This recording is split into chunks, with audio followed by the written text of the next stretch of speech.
लाल किले के बाहर हुए धमाके की जांच में एक बड़ा खुलासा हुआ है।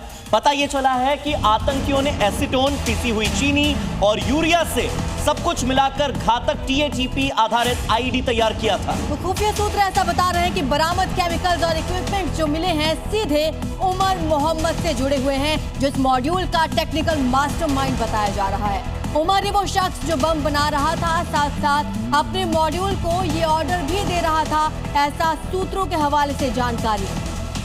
तो देखिए, जांच में बहुत बड़ा खुलासा हुआ है कि टीएटीपी आधारित आईडी तैयार किया गया था, जिसमें यूरिया मिलाया गया था। इसी के साथ अलग अलग केमिकल्स मिलाए थे। नूह में हुई हिंसा के बाद से उमर नाराज चल रहा था और बुरहान वानी केस से भी वो नाराज था।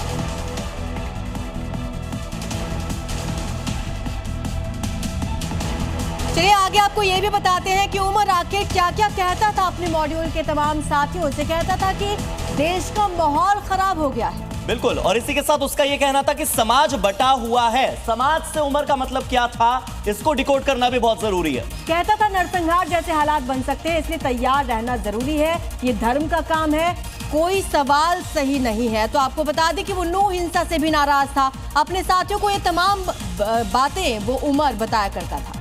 तो देखिए, उमर शैतान कैसे बना, उसकी सोच इससे उजागर होती है। दिल्ली ब्लास्ट को लेकर एक और बड़ा खुलासा हुआ। धमाके में यह पता चला कि आईडी साजिश का मास्टरमाइंड कोई और नहीं बल्कि डॉक्टर उमर नबी ही था।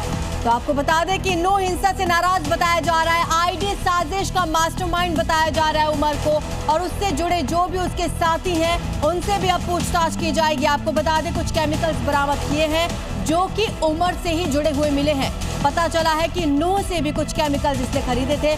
पिसी चीनी और यूरिया से घातक टीएटीपी आधारित आईडी तैयार किया गया था।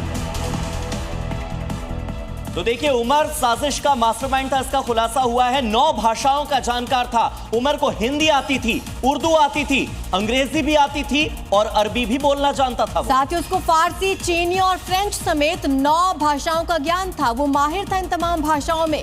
धार्मिक कट्टरता की वजह से मॉड्यूल का लीडर बना। साथ ही उमर की बात को चुनौती नहीं देते थे। उमर का फैसला ही अंतिम फैसला माना जाता था और इस आतंकी व्हाइट कॉलर टेरर मॉड्यूल के साथी भी उसकी हर बात को मानते थे। उमर के सूटकेस से भी बम बनाने का बहुत सारा सामान बरामद हुआ है। उमर ने ही चीनी भाषा में सीक्रेट चैट ग्रुप भी बनाया था, यानी उसमें चाइनीज भाषा का इस्तेमाल होता था। तो आप समझिए कि उसमें तमाम नाम, मैसेजेस, आदेश तक चीनी भाषा में ही दिए जा रहे थे।